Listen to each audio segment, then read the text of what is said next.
Abra sua Bíblia em Gênesis capítulo 29. Gênesis capítulo 29. O texto para a nossa reflexão do dia de hoje é versículo 31, Gênesis 29, 31, até capítulo 30, versículo 24. E nós vamos caminhar também até o 26. Vamos incluir 2 versículos de última hora para termos um fechamento em cima da temática da passagem de hoje. Bom, estamos caminhando numa série de exposição baseada no livro de Gênesis. Gênesis é o primeiro livro da Bíblia, também conhecido como o primeiro livro do Pentateuco, conjunto de 5 livros que dão início, dão o start da nossa Bíblia. Gênesis, Êxodo, Levítico, Números e Deuteronômio. Nós começamos o ano passado a nossa série, paramos em Gênesis capítulo 22, logo após a narrativa onde o Senhor chama Abraão para oferecer Isaque como sacrifício. Retomamos esse ano, ainda finalizando a história de Abraão, Isaque, e começando com um personagem diferente que tem tomado grande parte do livro de Gênesis, que é Jacó. Nós vamos, é o plano esse ano, ir até o final da história de Jacó, e o ano que vem, se assim Deus permitir, nós vamos para a narrativa de José. As passagens do Antigo Testamento, eu tenho enfatizado para os irmãos de que, de uma certa forma e a grosso modo, elas realizam 3 atividades. Nós temos aplicado da seguinte maneira. As passagens do Antigo Testamento, elas nos exortam. O próprio Novo Testamento aponta para as narrativas do Antigo Testamento como capazes de nos exortar. Você está lendo certo ao ler as histórias do Antigo Testamento e ser exortado por elas. Elas contam histórias que expõem a condição do nosso coração, que expõem as mazelas dos nossos relacionamentos e nos exortam. A palavra de Deus também diz que o Antigo Testamento pode nos tornar sábios para salvação em Jesus Cristo. 2 Timóteo capítulo 3, versículos 14 e 15, justamente o apóstolo Paulo está encorajando Timóteo a perceber a atuação do Antigo Testamento em torná-lo sábio para a salvação em Cristo Jesus. Então, ao lermos o Antigo Testamento, nós estamos sendo treinados a pensar a lógica divina. Estamos sendo treinados a pensar e receber salvação em Cristo Jesus. Somos expostos em nossa necessidade de um Salvador e o Antigo Testamento aponta para que Jesus Cristo, o nosso Redentor, venha e de fato nos salve. O Antigo Testamento também nos dá a esperança. Estamos lendo bem o Antigo Testamento quando a nossa experiência é de exortação, de conhecimento de Cristo e ganharmos esperança. Romanos capítulo 15, versículo 14. Irmãos, eu estou repetindo isso toda a mensagem, porque a ideia é justamente que você assimile isso e usufrua disso justamente no seu tempo devocional, na sua leitura bíblica. Ao aproximar-se do Antigo Testamento, entenda, esse é o desafio. Nós somos exortados, ganhamos esperança e conhecemos mais de Cristo Jesus. E a nossa série agora nos traz para Gênesis capítulo 29, versículo 31, até o capítulo 30, versículo 24.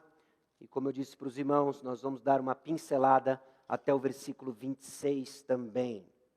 Mas não antes de orarmos, pedimos que o Senhor nos direcione na leitura da palavra, no entendimento da palavra e na aplicação da palavra. Você entende que se o Espírito Santo não agir, nossos olhos continuam fechados, ainda continuam cortinados. Nós carecemos da ação do Espírito Santo e é o que nós vamos fazer agora, pedindo para que Ele nos visite de uma forma muito especial.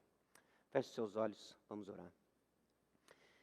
Senhor, aqui chegamos diante do Senhor, num texto, ó Deus, que retrata uma confusão familiar. Retrata, ó Deus, as mazelas do nosso coração, expressando toda a nossa pecaminosidade, ciúmes, idolatria, imoralidade. A realidade, ó Deus, é que nós, sem freio, somos capazes disso e coisas muito piores. E a Tua palavra nos exorta. Expõe as dinâmicas de idolatria do nosso coração. Tua palavra nos aponta para um Redentor, para a nossa real necessidade. Quando a idolatria, ó Deus, nos prega peças, nos confundindo a realidade, a Tua palavra traz clareza do que realmente nós precisamos. Também nos dá esperança.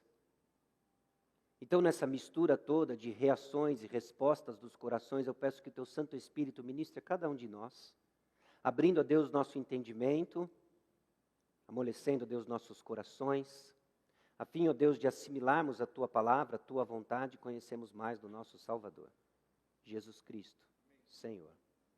E é no nome dEle que nós oramos. Amém. Abraão foi para nós um paradigma de fé. Jacó tem se mostrado um paradigma de graça. Ao olharmos a história e o desenrolar da narrativa de Jacó, o que nós percebemos é a nossa carência de graça. Como assim? Talvez você esteja surpreso com quão ruim é Jacó e quão horripilante parecido ele é com você.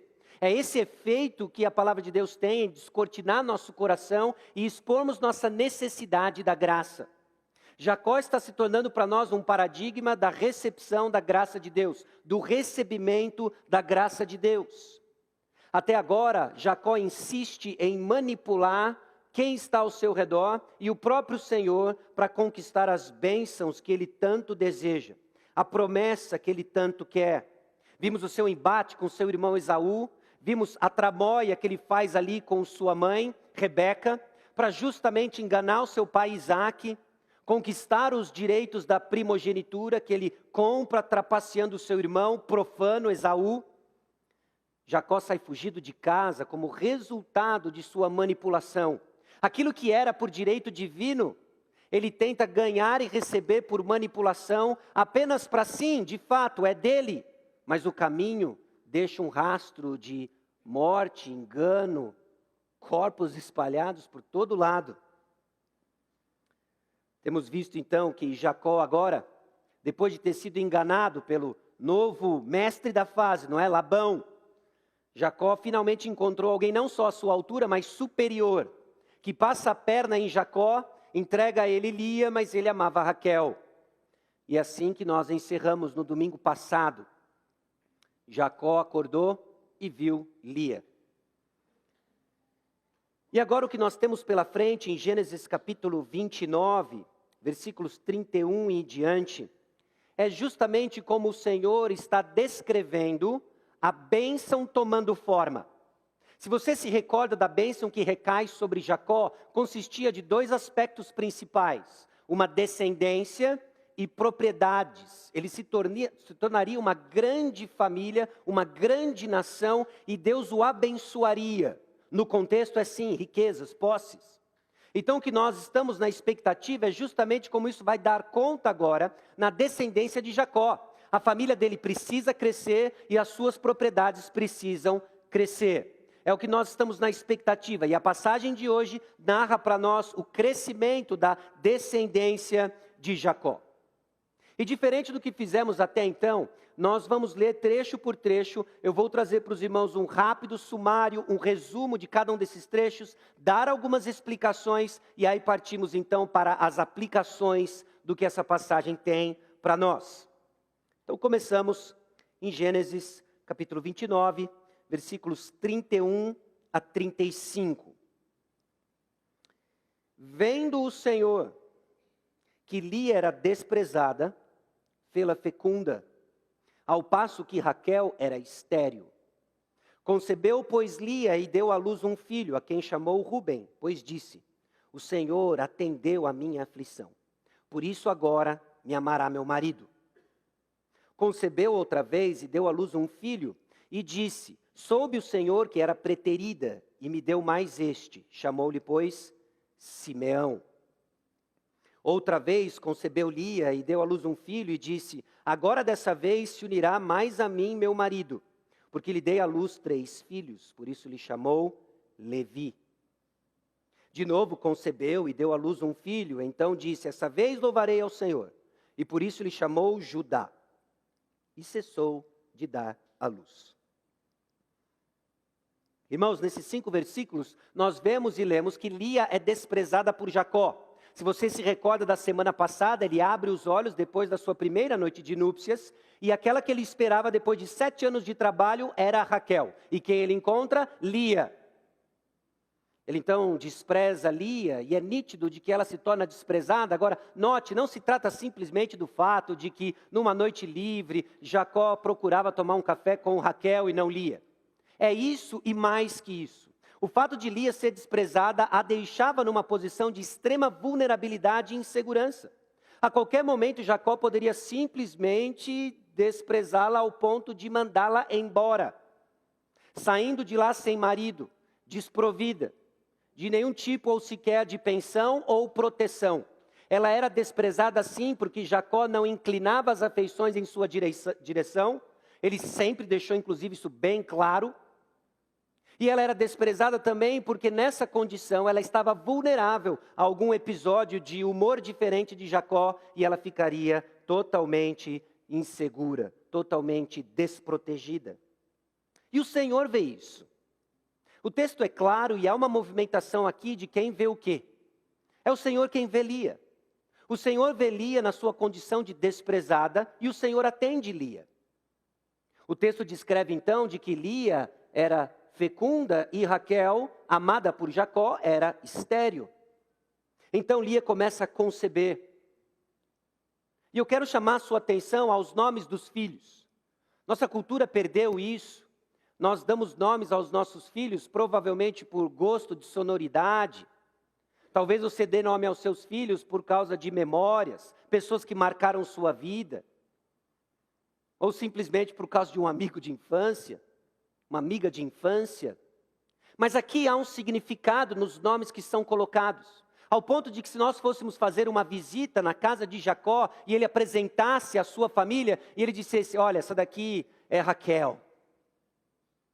Essa é Raquel. Aquela ali. Essa aqui é Raquel. Ou seja, essa tem alguma coisa aqui. E esses são meus filhos. Qual o nome deles? Rubem, Simeão, Levi. E quem tem o nome dessas crianças? Lia. Tem coisa aqui. São nomes que contam a história. E que em particular conta e reflete o coração de Lia. Por isso agora me amará meu marido. Soube o Senhor que era preterida. Agora dessa vez se unirá mais a mim. Os nomes dos filhos de Lia descrevem e expõem a condição do seu coração, desesperada pelo amor do seu marido, Jacó. No quarto filho parece que tem uma mudança. Judá. Não, dessa vez eu vou louvar o Senhor. Não adianta nada, ele não dá atenção. Ou, talvez com o coração tocado pela graça de Deus, dessa vez eu vou louvar o Senhor. O ponto é que esses nomes estão comunicando a condição do coração de Lia. O texto continua, nos versículos 1 a 8, nós vemos como Raquel é amada por Jacó, mas estéril, e o seu desejo a leva a medidas desesperadas. Vendo Raquel que não dava filhos a Jacó, teve ciúmes de sua irmã e disse a Jacó, dá-me filhos, senão morrerei. Então Jacó se irou contra Raquel e disse, acaso estou eu em lugar de Deus, que ao teu ventre impediu frutificar? Respondeu ela, eis aqui Bila, minha serva, coabita com ela, para que dê a luz e eu traga filhos ao meu colo por meio dela. Assim lhe deu a Bila, sua serva, bem me ouviu a voz, e me deu um filho, portanto lhe chamou Dan. Concebeu outra vez Bila, serva de Raquel, e deu à luz o segundo filho, a Jacó. Disse Raquel, com grandes lutas tenho competido com minha irmã, e logrei prevalecer. Chamou-lhe, pois, Naftali. Mais uma vez, uma visita nesse estado da família de Jacó, nos leva a conclusões de que, de fato, essa família está com sérios problemas. Raquel, amada por Jacó, estéril, quer o que a sua irmã tem. E Lia, fecunda, que não era amada por Jacó, quer o que sua irmã tem. Uma competição, uma porque quer a coisa da outra. Uma ciumeira, uma competição. Raquel chega até o cúmulo de dizer, olha, no segundo filho, da serva dela, agora sim, detonei. Agora eu estou acima da minha irmã, Lia. Lia entra na competição, nos versículos 9 a 16, nós vemos que ela também gostou dessa ideia de trazer a serva na jogada, e traz agora a sua serva diante de Jacó, onde vale tudo, até mesmo superstição. Versículos 9 a 16. Vendo Lia que ela mesmo cessara de conceber, tomou também a Zilpa, sua serva, e deu a Jacó por mulher. Zilpa, serva de Lia, deu a Jacó um filho. Disse-lhe Lia, afortunada, e lhe chamou Gade. Depois Zilpa, serva de Lia, deu o segundo filho a Jacó. Então disse Lia, é a minha felicidade, porque as filhas me terão por venturosa, e lhe chamou Asser. Foi Rúben nos dias da ceifa do trigo, e achou mandrágoras no campo, e trouxe-as a Lia, sua mãe. Então disse Raquel a Lia, dá-me das mandrágoras de teu filho. Respondeu ela, achas pouco me teres levado o marido? Tomarás também as mandrágoras de meu filho? Disse Raquel, ele te possuirá esta noite, a troco das mandrágoras de teu filho. À tarde, vindo Jacó do campo, saiu-lhe ao encontro Lia e lhe disse, essa noite me possuirás, pois eu te aluguei pelas mandrágoras de meu filho. E Jacó naquela noite coabitou com ela. É isso mesmo que está escrito. Essa família está com sérios problemas. Agora o que nós temos é que Lia entra nessa competição, mesmo depois de Judá ter nascido, agora eu vou louvar o Senhor, e ter cessado de conceber. O texto não diz explicitamente porque ela parou de conceber. Eu tenho a impressão que Jacó parou de procurá-la. Porque agora, a troco das mandrágoras, Lia clama o seu direito por Jacó, que Raquel cedeu por uma noite livre. E agora ela torna a conceber.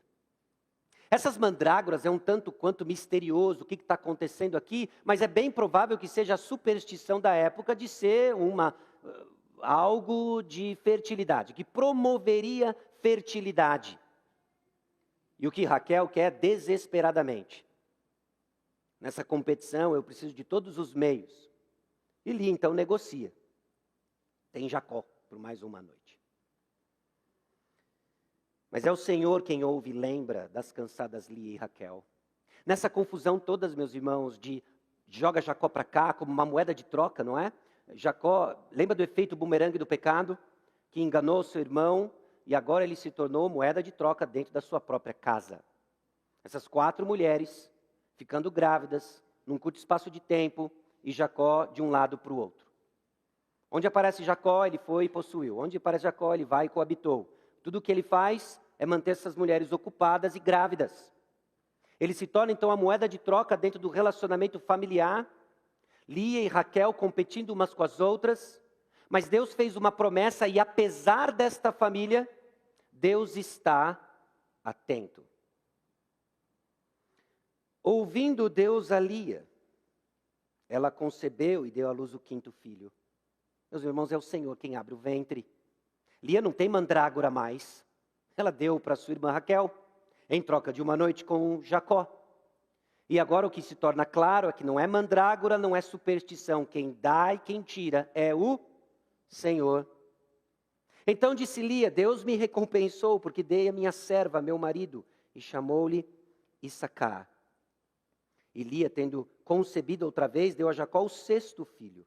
E disse, Deus me concedeu excelente dote. Desta vez permanecerá comigo meu marido. Porque lhe dei 6 filhos e lhe chamou Zebulon. Depois disso, deu à luz uma filha e lhe chamou Diná. Lembrou-se Deus de Raquel, ouviu-a e a fez fecunda. Ela concebeu e deu à luz um filho e disse, Deus me tirou o meu vexame.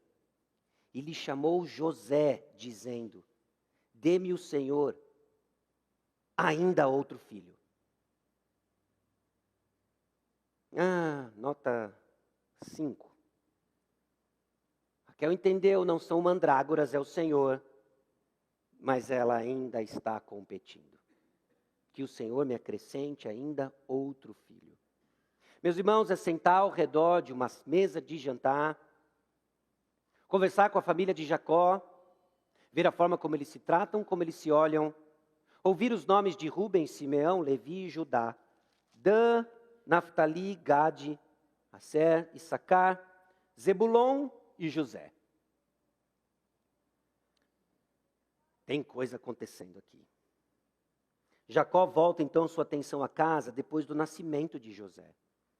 Tendo Raquel dado à luz a José, disse Jacó a Labão: permite-me que eu volte ao meu lugar e à minha terra. Dá-me meus filhos e as mulheres pelas quais eu te servi e partirei, pois tu sabes quanto e de que maneira te servi. A história que nós acabamos de ler não é só uma família extremamente disfuncional, mas são corações envolvidos numa dinâmica de idolatria, que sequer percebe o que o Senhor está fazendo, que não vê o agir do Senhor e não se apropria da paz do Senhor. Deus vai cumprir os seus propósitos, apesar de Jacó e sua família. Mas agora nós voltamos nossa atenção para as exortações que tiramos justamente da maneira como Lia é caracterizada, como Raquel é caracterizada, como Jacó é caracterizado, e lições que podemos extrair, meus irmãos, do nosso próprio coração. Porque idolatria não é um pecado distante do nosso convívio e da nossa realidade. Idolatria se faz presente quando nós tiramos os olhos de Cristo Jesus e os substituímos por intensos desejos, ainda que eles sejam legítimos. Porque idolatria nasce de um desejo legítimo. Lia queria o amor do seu marido. Raquel queria ter filhos. Desejos legítimos. Mas o que parte a partir daí é uma confusão desses desejos legítimos que assumem uma posição ilegítima, que crescem em intensidade, gerando confusão e não shalom, gerando confusão e não a paz. Entenda, nós não estamos aqui discutindo se Deus vai ou não cumprir seus propósitos. Deus vai cumprir os seus propósitos e nenhum deles se falham, amém? Jesus Cristo há de edificar a igreja, amém? A pergunta que fica hoje diante de nós e das exortações da palavra é: em que lado você quer estar? Na confusão de um instrumento que não enxerga um palmo na frente do seu nariz, ou se você segue o agir do Senhor, desfrutando das bênçãos do Senhor e a vida abundante que Ele prometeu para nós. Termômetro de que você está descalibrado, termômetro de que o seu coração tem alguma coisa reinando que não o Senhor, é a perda da alegria da nossa salvação. É quando vida cristã se torna um fardo, ó vida aos céus. Quando o que nós carregamos é o fardo da murmuração, dos conflitos, da ciumeira. O que está acontecendo é uma confusão na casa de Jacó e Deus operando a sua graça e misericórdia vai cumprir suas promessas. Então entenda, a nossa corrida não é para garantir o cumprimento das promessas. Elas existem, elas nos foram dadas. A nossa corrida é para nos apropriarmos com fé e desfrutarmos dela. E não se engane, idolatria nasce de desejos legítimos. E ela é exercida em pecado que leva ao cansaço da alma, que aponta, meus irmãos, para a necessidade de quem realmente satisfaz, Jesus Cristo. E aqui é a bênção do seu cansaço. A bênção do seu cansaço, dos seus ídolos frustrados. A bênção do seu cansaço, dos seus desejos não satisfeitos. É você finalmente reconhecer de que nenhuma água desta terra há de saciar você. Não há o que você possa desejar ou querer, por mais legítimo que seja, que há de satisfazer o seu coração, que não há água viva e ela tem o nome Jesus Cristo. Que nós pregamos Jesus Cristo crucificado, ressurreto e Ele vai voltar. Só Cristo satisfaz. Lia não entende isso, Raquel não entende isso, Jacó é um perdido no tiroteio e eles estão rodando. E apesar deles, Deus vai cumprir suas promessas. O que nos dá, meus irmãos, a plataforma de segurança para recebermos as promessas, abrirmos mãos dos nossos ídolos e corremos para o Senhor. Então entenda a dinâmica da idolatria. Lia era desprezada, Raquel não dava filhos. Essa é a condição das duas esposas de Jacó, que nos é apresentada no versículo 31 do capítulo 29 e no versículo 1 do capítulo 30. Lia era desprezada pelo seu marido Jacó e o que ela queria era legítimo. Raquel não tinha filhos e o que ela queria era legítimo. E é aí que nasce idolatria. Idolatria nasce de desejos legítimos. Dificilmente você vai se encontrar lutando por questões que inerentemente são ilegítimas, Não estou dizendo que não acontece, acontece em nossa luta e caminhada. Mas nós temos lutas por coisas legítimas. E há uma dificuldade de enxergá-las. Nós temos dificuldade de enxergar o nosso pecado quando ele é mascarado por legitimidade. Nós escondemos o nosso pecado ou nos isentamos da responsabilidade de reagir diante das dificuldades da vida, porque aquilo que queremos e aquilo que nos foi privado é legítimo. Era legítimo que Lia, casada com Jacó, porque o pai dela, Labão, trapaceiro, a entregou na noite de núpcias, quisesse a atenção de Jacó. O que não era legítimo era usar justamente seus filhos e a própria atividade a qual dá origem a filhos para garantir o que ela tanto quer e a atenção do seu marido. Não é assim e ela se frustra. Raquel, idem, ela queria filhos. Especialmente por seu marido ser quem ele é, Jacó. Jacó não é um simples homem qualquer. Jacó é sobre quem está a promessa de uma descendência abençoada, que nos volta lá para Gênesis 3,15. A descendência da onde viria aquele que esmagaria a cabeça da serpente. Raquel olha para isso, ela diz, eu quero filhos. Essa bênção é da nossa família. É legítimo. Você tem desejos legítimos. E você está lutando para entender o lugar desses desejos legítimos. Mas não se engane. Do fato dele ser legítimo, não exime você a responsabilidade de dominá-los e responder de maneira agradável a Deus. Idolatria nasce de desejos legítimos. E quando desejos legítimos ganham intensidade, se tornam cobiça idólatra. O pecado de Lia se faz presente, descrito no nome dos seus 3 primeiros filhos, dá uma pausa em Judá e se vê nos demais. A idolatria de Raquel se dá na intensidade, que não é simplesmente por causa da sua esterilidade. Presta atenção no versículo 1. Vendo Raquel que não dava filhos a Jacó, ok? Aí algo aparece no texto. Teve ciúmes de sua irmã. O ponto de Raquel não era apenas que ela não tinha filhos. O ponto de Raquel é que ela não tinha filhos e sua irmã tinha. Meus irmãos, essa é a praga do ciúme. Essa é a praga do desejo idólatra que nos leva para olharmos para além do que nós não temos, para passar a desejar mal de quem tem o que você tanto quer. Esse é o ciúme. Essa é a inveja. Quando nós olhamos para aqueles que têm o que nós não temos e tanto queremos, começamos a lutar dentro do coração com ciúme. O que leva Raquel a perder a estribeira e tomar medidas desesperadas para expressar o seu pecado, não é o fato somente que ela não tem filhos. É que ela não tem filhos e sua irmã tem. Talvez parte da sua tristeza em termos de privações não é só que você não tem algo, é que você não tem algo e seu irmão tem. E sempre próximo de nós. Não é porque um artista global tem o que você tanto quer. É porque seu irmão do lado tem, você não. E aí o nosso coração começa nessa luta, essa cobiça invejosa, essa ciumeira. E Raquel não enxerga e começa a tomar medidas totalmente desesperadas para saciar um desejo legítimo que assume uma posição ilegítima. O que você quer? O que você tanto quer que é ok, mas que você não tem reagido ok? Idolatria nasce de desejos legítimos. Idolatria, vemos nos versículos 32 do capítulo 29, capítulo 30, versículo 1, no versículo 14, é vista na prática do pecado. Não fica, meus irmãos, somente na luta no âmbito do coração, ela vai ser vista em coisas que estamos dispostos a fazer para ter o que tanto queremos.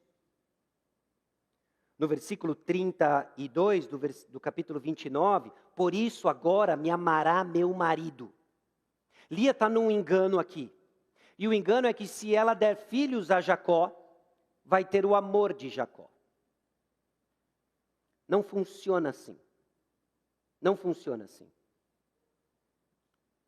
Lia está enganada de que ela pode conquistar algo que não foi dado a ela. Lia está enganada, e em particular aqui, mais no âmbito mesmo da dinâmica do coração de uma mulher, de que você não manipula para conquistar algo que não lhe foi dado. E isso vai voltar na testa de Lia, porque ela insiste em algo que não lhe foi dado. Idolatria, então, é vista na prática do pecado, na manipulação para garantir resultados, não confiando em Deus. Essa idolatria é vista nos ciúmes que Raquel teve, porque o outro tem o que quero, e numa mistura de motivações e práticas, mandrágoras. Meus irmãos, nós temos visto que quando a primeira vez apareceu no livro de Gênesis, na Bíblia, o tema esterilidade, infertilidade, presta atenção, Deus vai agir. Raquel toma uma postura diferente. Diante do tema de infertilidade, ela segue os passos de sua avó Sara. Eu tenho uma serva. Você já ouviu essa história, não já? Lembra de Agar? Vovó me contou um dia que, talvez junto com o livro de receitas que Sara entregou no chá de cozinha de Raquel.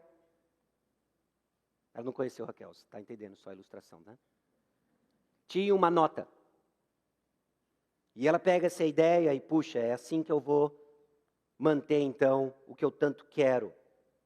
Ou as mandrágoras, o apelo por superstições, não é a última vez que vai aparecer as superstições na história da família de Jacó, enquanto Deus está abençoando. E o que vai ficar claro é que em meio a essas tentativas supersticiosas de garantir aquilo que Deus já disse que ia dar, ainda é claro, é o Senhor quem faz. Tentaram com mandrágoras, mas quem viu e ouviu foi Deus. Fizeram o escambo das mandrágoras, mas quem abriu o ventre foi Deus. Você faz uma porção de coisas do seu jeito, uma lambança só, mas quem faz é Deus. É assim que funciona, é Deus quem faz. Então existe essa mistura de motivações e práticas na idolatria que é vista na prática do pecado.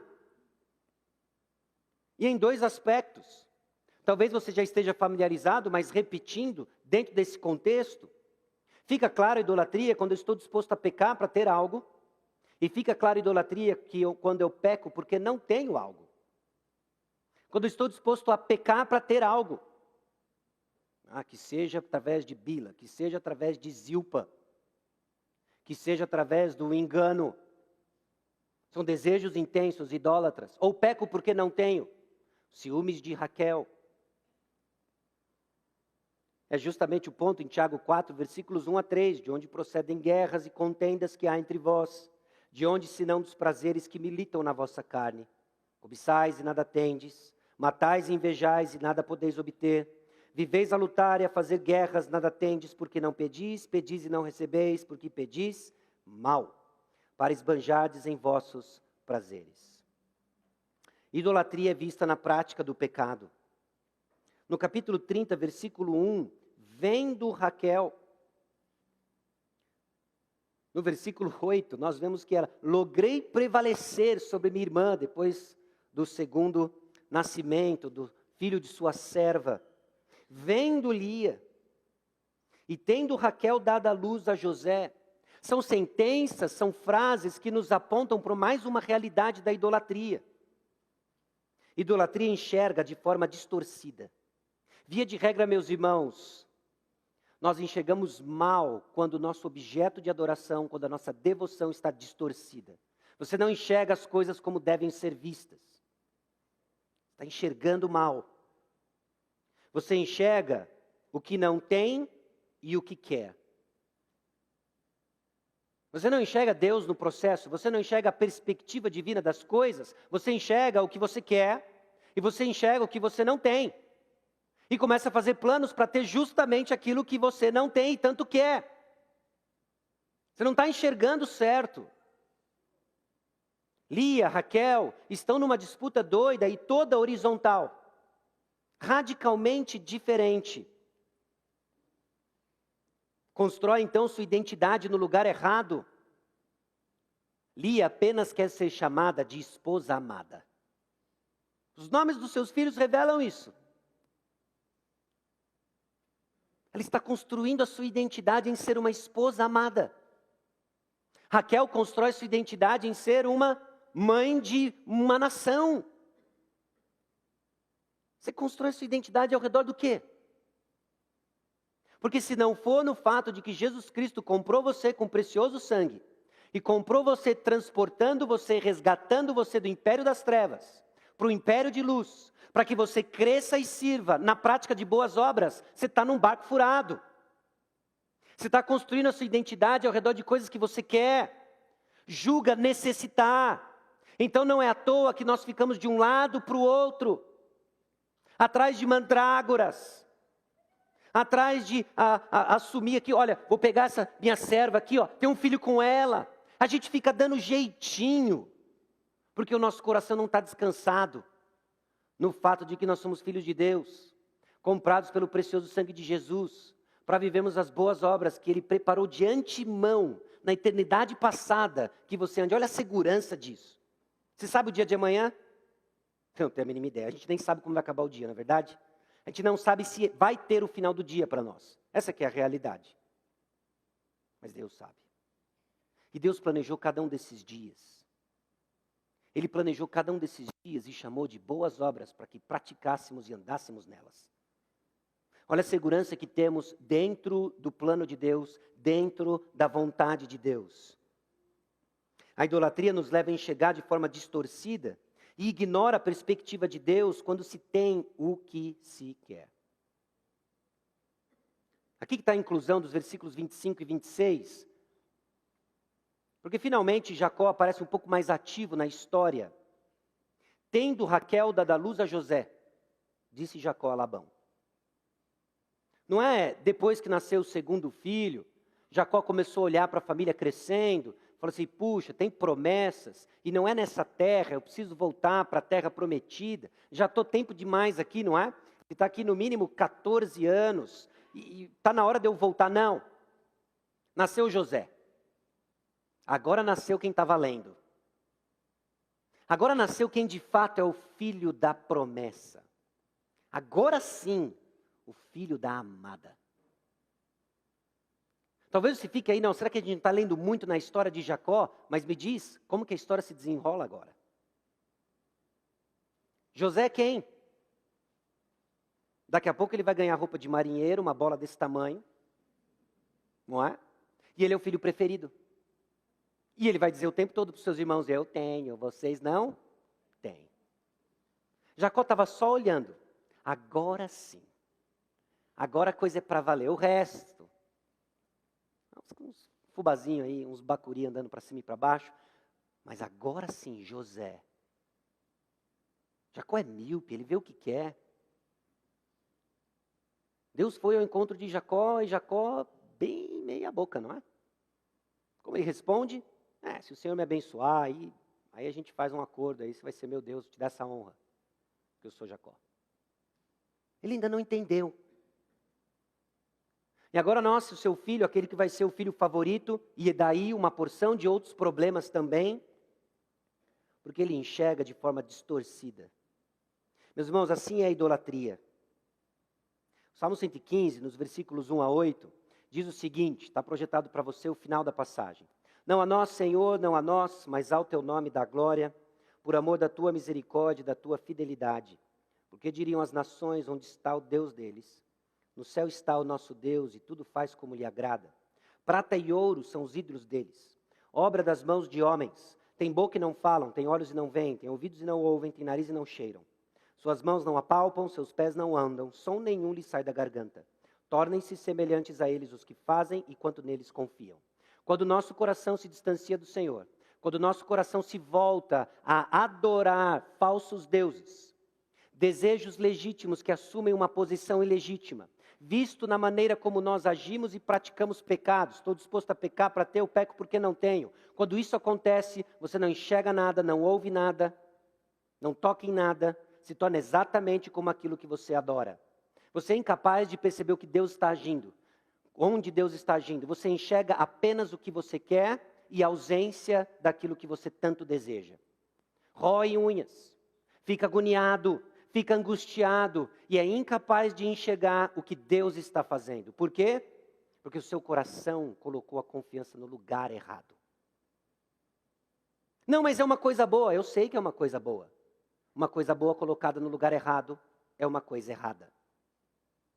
Esse é o nosso coração, meus irmãos, e assim está o coração de Jacó, Lia, Raquel, numa mistura e vislumbre de algumas coisas boas. Aqui e ali eles acertam, glória a Deus, aqui e ali eles acertam, o Senhor me deu. Mas ainda vão bater cabeça, porque eles têm um coração dividido. Batemos cabeça, porque temos corações divididos. O ponto não é se você ama a Deus.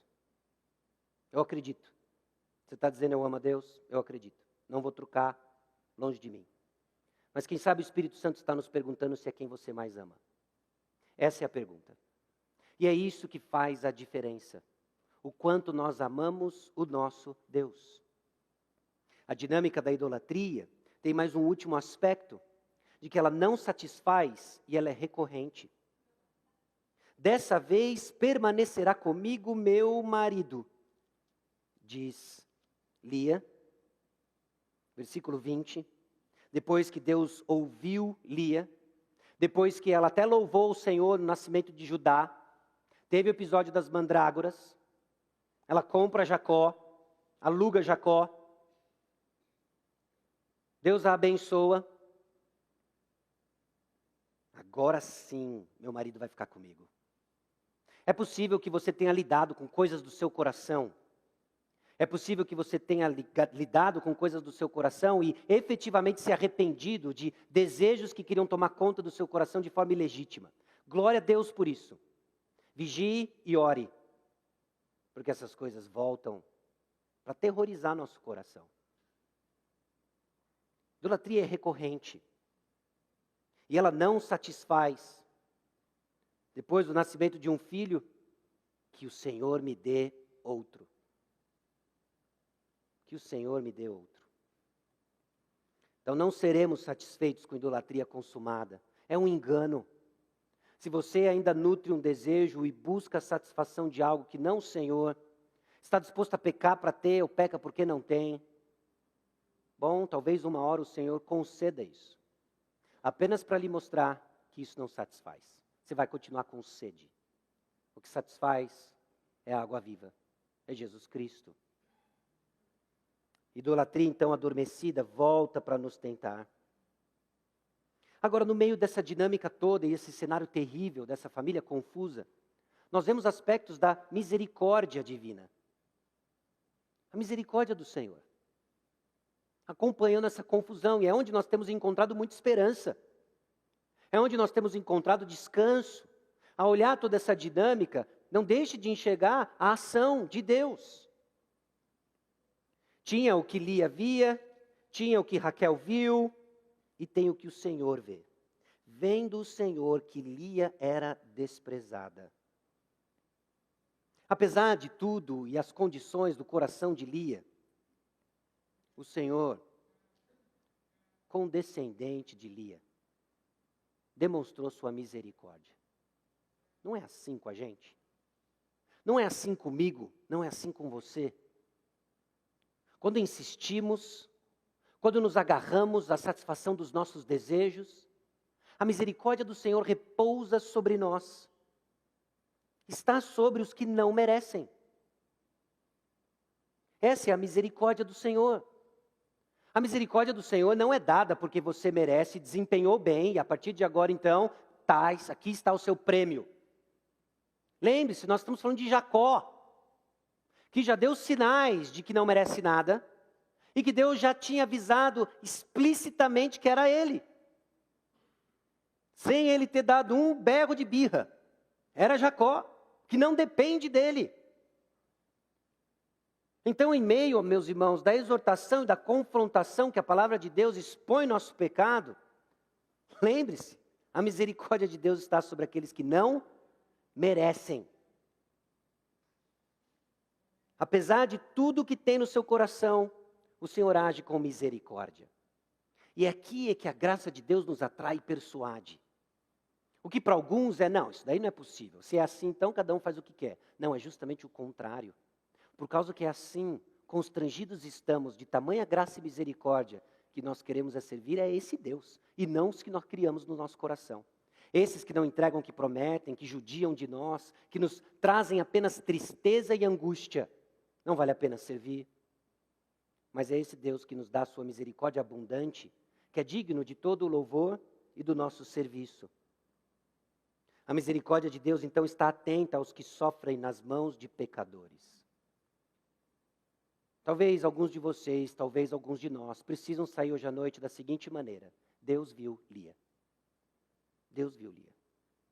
Talvez você tenha sofrido sim na mão de pecados de outras pessoas, e Deus vê você. E derrama a graça e a misericórdia sobre você. A misericórdia divina também é visto. Ouvindo Lia. Ele viu Lia e ouviu Lia. A misericórdia do Senhor age para garantir a autoria divina. Então não é simplesmente, não construa a ideia de que Deus está lá em cima, né? Ó vida aos céus. Puxa, fiquei até com dó do que aconteceu ali. Eu tinha planejado, mas quando eu vi a cena, eu fiquei... Não é essa a visão. A misericórdia de Deus, ela é sim por compaixão, por amor a nós, mas ela de uma forma soberana e misteriosa é compatível com os planos dele. Deus ouviu Lia, e ela iria conceber, essa que parou de conceber, ia conceber sem mandrágoras. Sabe por quê? Porque Deus age para garantir a sua autoria. Por isso que por vezes ele nos coloca em situações confusas, que você olha e fala assim, tá, isso aqui eu não sei fazer. Isso aqui eu não sei resolver. É esse nó que a misericórdia atua para garantir que é Ele quem faz e não você. É Ele quem faz. Então, apesar disso, Ele vai deixar claro que é Ele quem faz e Ele vai garantir os seus bons planos. Ele ouviu Lia. O Senhor sabia que mais filhos precisavam vir. Porque Ele está construindo uma nação. Não tem nação se não tiver muita gente. E Ele está deixando claro, de A a Z, que é por causa dEle. A misericórdia divina justamente atua nesse momento de fraqueza, garantindo sua autoria. Deus viu Lia, Deus ouviu Lia e Deus lembrou-se de Raquel. A linguagem aqui é justamente, não é que Deus esqueceu, puxa, eu estava tão ocupado lá, cuidando de Lia, desprezada. Agora eu lembrei, tem outra aí, né? Tem Raquel. Não, aponta para um ato decisivo dos planos do Senhor, em que Ele vai atuar de maneira milagrosa na história. Assim como Ele fez, lembrando de Noé. Lembra no dilúvio? Noé estava dentro da arca, lembrou-se Deus de Noé. Deus não tinha esquecido, mas Ele ia agir de uma forma decisiva. E agora o Senhor lembrou de Raquel. A misericórdia do Senhor age então para cumprir seus propósitos. Cumprindo seus propósitos na vida de Raquel. Raquel tinha que ser trabalhada. Raquel tinha que ser esvaziada. Raquel também tinha que entender de que não era nas suas forças. Embora ela clamava como seu marido, de que lutou com Deus e prevaleceu, ela precisava ouvir que não tinha. Ela precisava experimentar que não ia ser nas suas forças, mas do Senhor. Porque o Senhor esvazia seus filhos de segurança fútil. Meus irmãos, e nisso entra altas doses de sofrimento, não é? Conforme Deus começa a tirar de nós tudo aquilo que não parece com Cristo, conforme Deus começa a tirar de nós tudo aquilo que é um empecilho para confiar em Cristo, Ele vai tirando, nós vamos chorando, e o produto que vai sendo construído é a bela figura de Cristo Jesus forjada em nós. Porque a misericórdia do Senhor atua de tal maneira a agir para o cumprimento dos seus, S maiúsculo, propósitos. Não dos meus, não dos teus, dos dele. E é assim que a misericórdia do Senhor age. É agir misericordioso do Senhor, conforme Ele nos disciplina, visando santidade. Não é punitivo, não é toma cada lá, mas a disciplina do Senhor visa a nossa santidade. E nesse processo, Ele tira o que não se parece com Ele. Ele nos esvazia ao ponto de reconhecermos que agora sim, o que eu preciso é o Senhor. Mas nem sempre a gente entende. Raquel, aparentemente esvaziada, ainda não entendeu. E aí entra, meus irmãos, a terceira parte do que nós vamos tratar, lidando e aplicando com o texto, das respostas que nós enxergamos no texto. Lia dá alguns vislumbres, Raquel dá alguns vislumbres de confiança e fé sendo forjada.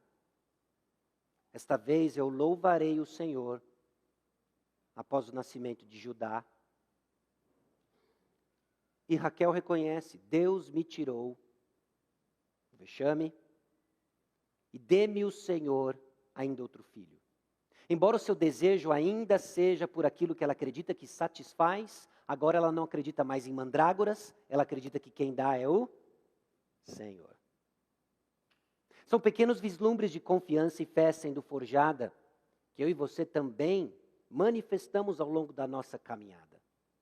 Por isso que eu quero enfatizar aqui de que não é ou você está perdido, longe, totalmente afastado, depravado total, ou você está aqui, crente fiel, fé inabalável e triunfante.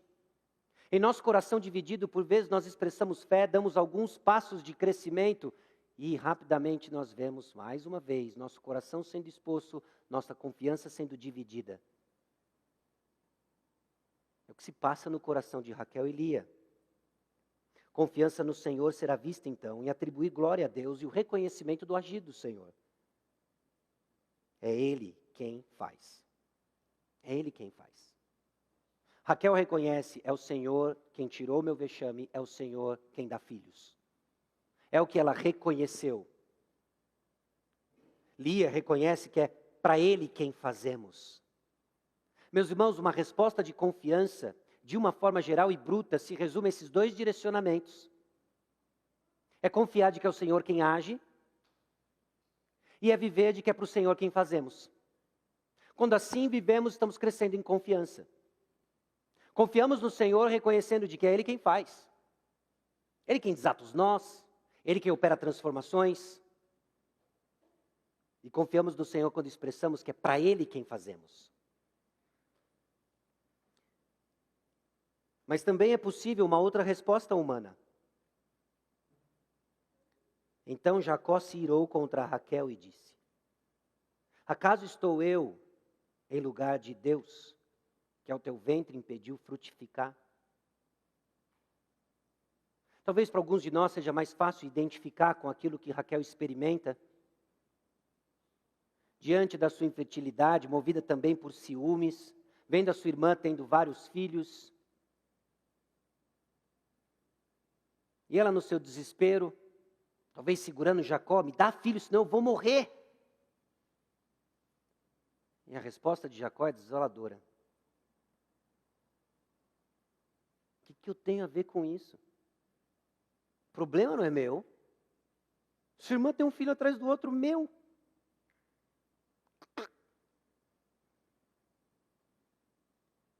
A resposta de Jacó é radicalmente diferente do seu pai Isaac.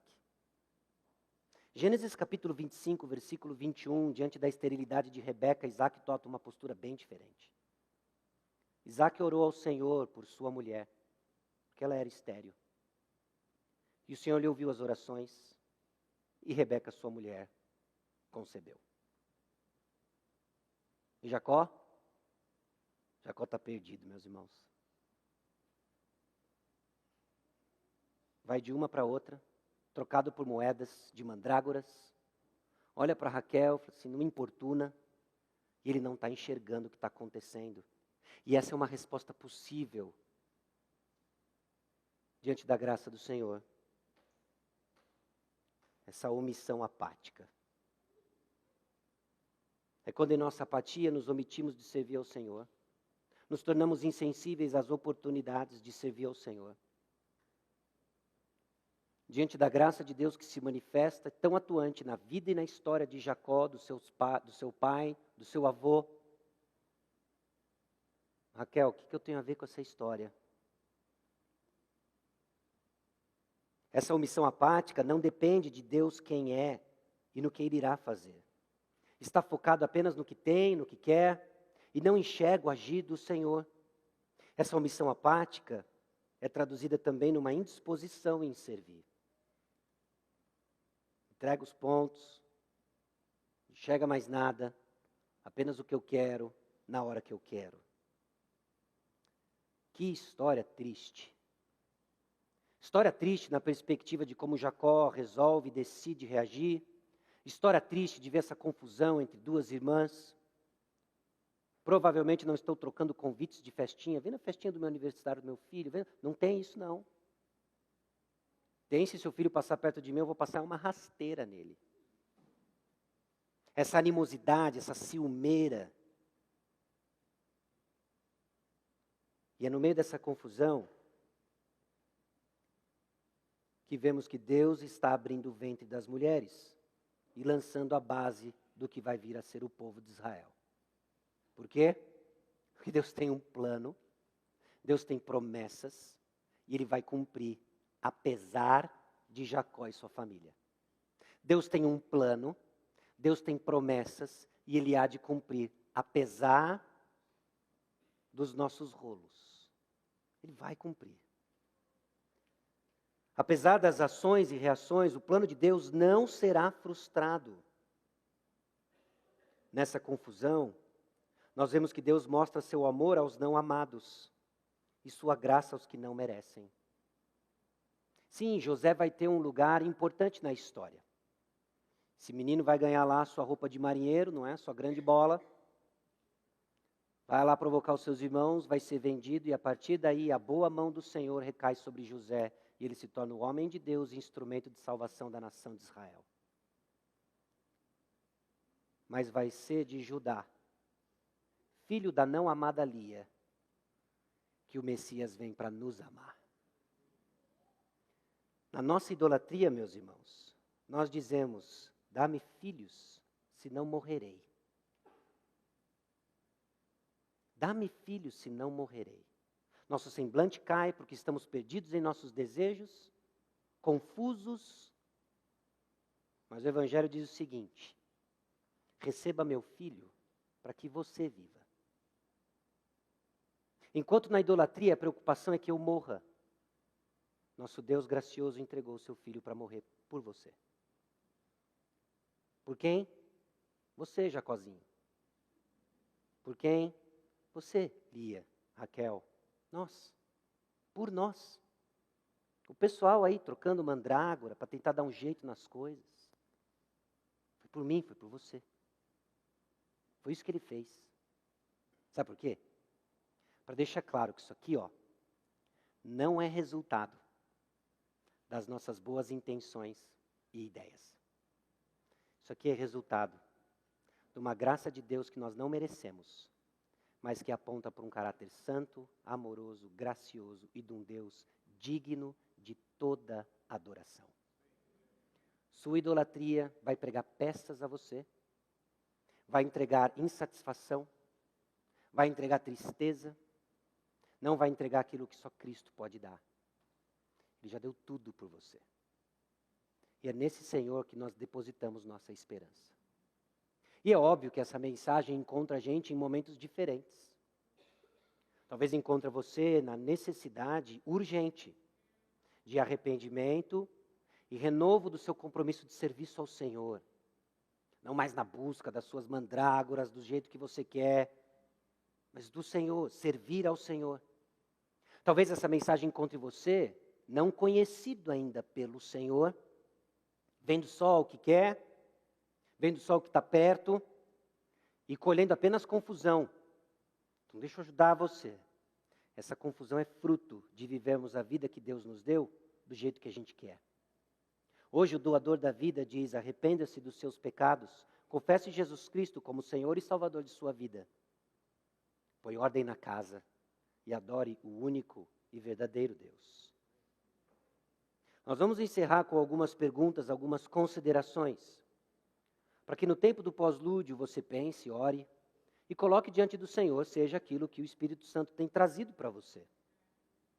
Pense, Deus mostra seu amor aos não amados e sua graça aos que não merecem. Já pegando carona com o que nós ouvimos hoje na escola bíblica dominical, como é que nós podemos demonstrar esse amor em nosso contexto? Certamente nós não recebemos tão grande amor e maravilhosa graça para escondermos em nossa própria tenda. O que o Senhor quer de nós? Como o Senhor está expondo sua idolatria? Na disposição que você tem de pecar para ter algo, ou na maneira como você peca porque não tem algo? O que o Senhor está mostrando, como Ele está expondo a sua idolatria. E a bênção de vê-la frustrada, que mais uma vez somos lembrados, não é lá que está a sua satisfação, é no Senhor. E o que precisa ser confessado? Qual que é a cara de arrependimento para você? E é pensando no que a gente acabou de ouvir, na história que nós acabamos de ler, meditar, que nós vamos encerrar com um pós-lúdio, orando, e após a oração, avisos, e assim nos despedimos. Para onde? Para onde o Senhor Deus nos levar, na certeza de que Ele está conosco e nos transformando para a honra e glória do nome dEle. Amém? Oremos. Senhor, nós somos gratos ao Senhor, porque a Tua palavra nos alcança como estamos, para não nos deixar como estamos. Conceda-nos graça, ó Deus. Conceda-nos, ó Deus, a ousadia, coragem, de dar o passo, ó Deus, que o Senhor tem cobrado de cada um de nós, como expressão de fé e adoração ao Senhor. É no nome precioso de Jesus que nós oramos. Amém.